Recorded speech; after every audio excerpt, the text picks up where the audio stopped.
the Niners have a trend of undrafted free agent players making an impact in their second year in the league. The first year they're in there, they look like undrafted free agents who don't quite belong. But the Niners have a good eye for them, and they find guys who work hard. They have a good program for them, and by year two, they often have a couple of guys who are NFL caliber, maybe even started caliber players. In the past, it was Ross Dwelly, Kevin Givens. Now, which guys are on your radar in this category? I think isn't Al Shazier one of those? Was he He was, UDFA? yeah. I think he's been around a couple of years, but he was definitely one of them. He went from undrafted to starter. Yeah. So I think there's three that stand out to me, and I'll start on offense first. Is the first one is JaMychal Hasty. He's a guy that you've touted. Um, Yeah, I think I saw where he caught the ending touchdown from practice yesterday. yeah, Right. He's had by all accounts a good camp. He looked good on film last game. I mean, he looked good on film when he was playing last year.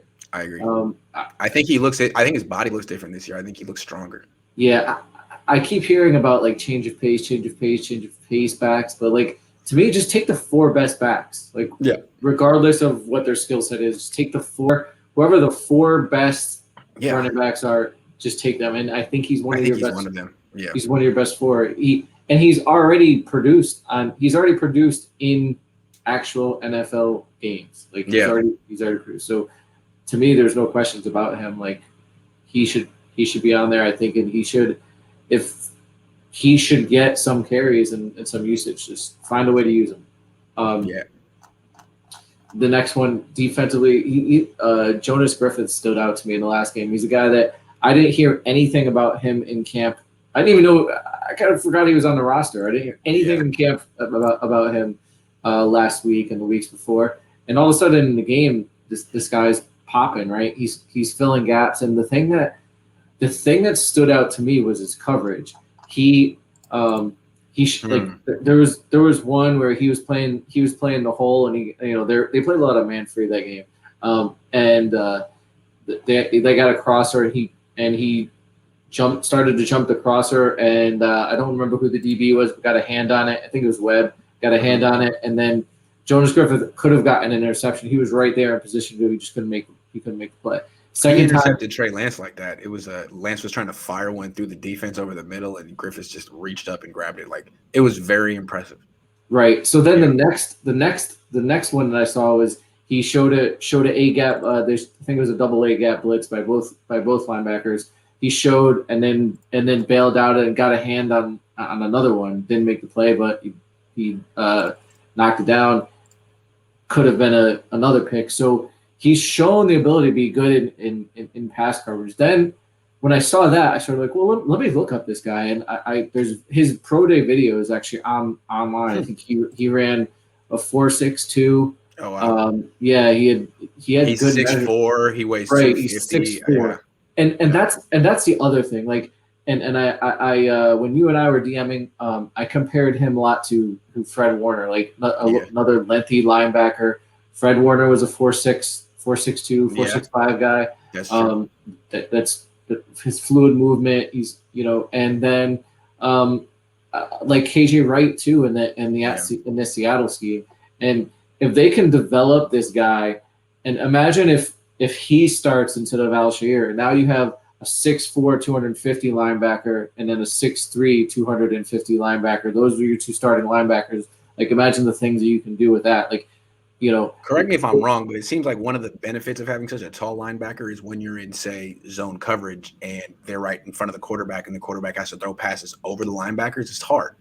Yeah, that and I just think right now, I think a lot of the advantages that the offensive gets in the passing game comes from the mismatches that a tight end provides, right? The tight end is bigger than safeties, right? So like, yeah, and is more athletic than linebackers. So when you get a linebacker that has movement skills and also gives you the length, like that eliminates a lot of that, right? So now you could take the best one. Who's better in man versus a tight end? Is it Warner or is it Griffith? And you can match them, right? You can match it if you don't, or if you could match Ward. You could match Ward in the slot. You could. It gives you a lot of different things that you can do with your defense. And like you said, the added length in zone helps as well.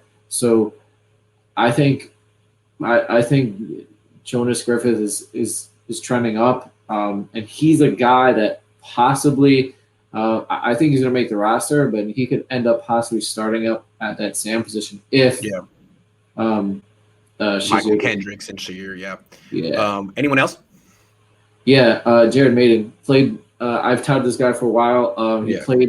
He played almost the entire game last week. As I recall, I think there was a seam he didn't have great position on. The guy didn't end up catching it. But aside from that, from what I saw, he played really well last game. They removed him. He played free, and then they moved him down in the slot, just like they used Jimmy Ward, and he was covering guys man to man. I know he got beat sometimes in practice, but all DBs get beat in practice. I saw Verrett got beat by San Diego receivers too. So I mean, it happens. It happens. So he's a guy I'm interested to see A, how much they play him in this game, and then B, how well he does, because I think they're looking for, at the very least, they're looking for safety depth, and I think he could be a guy that could surprise and be the third safety, or possibly start. I think he has the athleticism. I've talked about it before.